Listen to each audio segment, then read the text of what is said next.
স্বাস্থ্য সুরক্ষা না নিয়ে জমিতে কীটনাশক ব্যবহার করতে গিয়ে অসুস্থ হয়ে পড়েছেন মেহেরপুরের কৃষকরা। কৃষিকাজে নিয়োজিত জনগোষ্ঠীর নীরব ঘাতকে পরিণত হয়েছে কীটনাশক। কন্ট্রাক্ট পয়জনিংয়ে আক্রান্ত হয়ে হাসপাতালে ভর্তি হচ্ছেন অনেকেই। এখনই প্রতিরক্ষামূলক ব্যবস্থা গড়ে না তুললে ফুসফুসে ক্যান্সার সহ নানা জটিল রোগে আক্রান্ত হওয়ার আশঙ্কার কথা জানালেন বিশেষজ্ঞরা, চিকিৎসকরা। মেহেরপুর প্রতিনিধি উম্মে ফাতেমা রোজিনার রিপোর্ট, জানাচ্ছেন আদ্দিন সাজিব।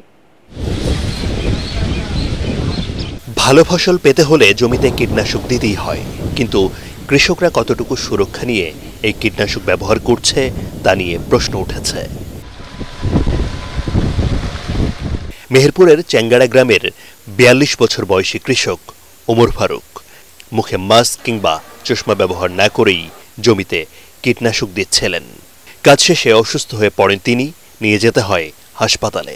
চিকিৎসকরা জানান, কীটনাশক প্রয়োগের সময় প্রয়োজনীয় সুরক্ষা না নেয় তিনি কন্ট্রাক্ট পয়জনিংয়ে আক্রান্ত হয়েছেন। দিন দিন এ রোগে আক্রান্তের সংখ্যা বাড়ছে বলেও জানান তারা। সার এবং বিষ প্রয়োগ করে আমি একটা জমির আইলে ঘাস কাটছিলাম, ঠিক এমন সময় আমার শরীরের ভিতরে গরম এসে যায়। কৃষকরা জানালেন, জমিতে কীটনাশক প্রয়োগের পর শ্বাসকষ্ট, মাথা ব্যথা, বমি বমি ভাব দেখা দেয়। মনে হয় দম বন্ধ হয়ে যায়, এরকম একটা সমস্যা হয়ে যায়। বিষ ব্যবহার করি, তাতে শ্বাসকষ্ট হয়তো। কড়া বিষ দিলে পারে আপনার শরীরে প্রচন্ড ক্ষতি। মুখে মাস্ক দিয়ে করলে কি হয়তো আপনার হেলমেট দিয়ে করলে এই বিষগুলো হয়তো গন্ধটা যায় না। এভাবে দীর্ঘদিন ধরে শরীরে কীটনাশক প্রবেশ করলে ফুসফুস, নিউরোলজিক্যাল ও স্কিন ক্যান্সার সহ নানা জটিল রোগে আক্রান্ত হওয়ার ঝুঁকি থাকে। একটা মাস্ক ব্যবহার করতে হয়, যেমন লং স্লিভ শার্ট পরতে হয়। বাতাসের বিপরীতে দিলে বাতাসের সাথেই ওটা চলে আসে। এভাবে একটা কৃষক 10 বছর 20 বছর পরে দেখা যাচ্ছে লং টার্ম জটিলতায় ভুগতে থাকে। কৃষি বিভাগ বলছে, কৃষকদের স্বাস্থ্য ঝুঁকির কথা চিন্তা করে সুরক্ষা নিতে উদ্বুদ্ধ করা হচ্ছে।